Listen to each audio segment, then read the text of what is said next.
Was Julius Caesar really a tyrant?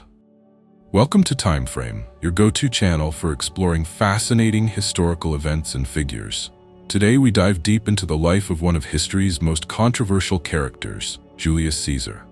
Was he truly a tyrant, or is that label a misrepresentation of his complex legacy? Let's explore this intriguing question. Julius Caesar was born into a patrician family in Rome and rose through the ranks to become a military general, politician, and eventually dictator. His life was marked by ambition, military conquests, and significant reforms. But with great power came great scrutiny, and the word tyrant often surfaced in discussions about his rule. To understand whether Caesar was a tyrant, we first need to define what tyranny means in the context of ancient Rome.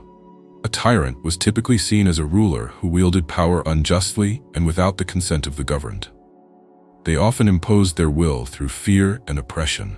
By this definition, one could argue that Caesar displayed some tyrannical traits. He amassed power that concentrated control in his hands, particularly when he declared himself dictator for life.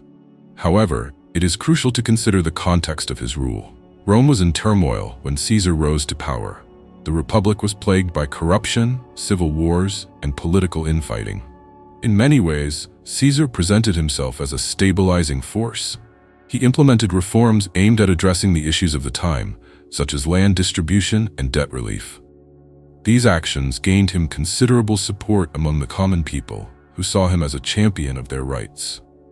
Caesar's military campaigns were also pivotal to his rise. His conquest of Gaul expanded Rome's territory and brought immense wealth to the Republic. Yet, his military success also made him a threat to the traditional power structures in Rome.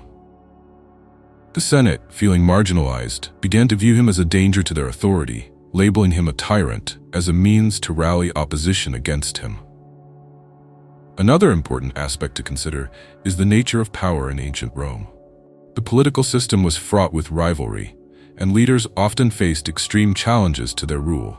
Caesar's consolidation of power can be interpreted as a necessary response to the chaotic political landscape. His actions led to a period of stability known as the Julian calendar reform, which organized timekeeping in a way that is still in use today.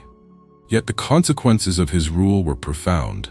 After Caesar's assassination, the power struggle that ensued ultimately led to the end of the Roman Republic and the rise of the Roman Empire. This transition raised questions about the implications of Caesar's authority.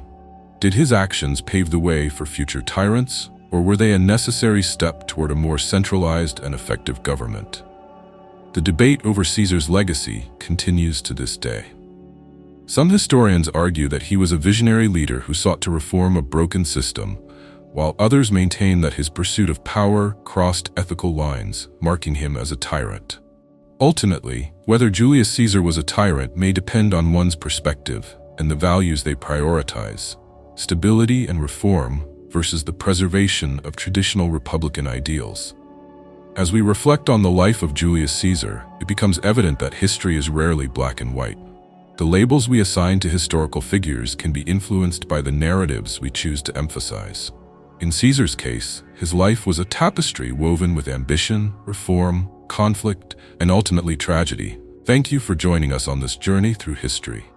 If you found this exploration of Julius Caesar's legacy intriguing, please give us a thumbs up and subscribe to TimeFrame for more captivating historical content. We appreciate your support and look forward to seeing you in our next video.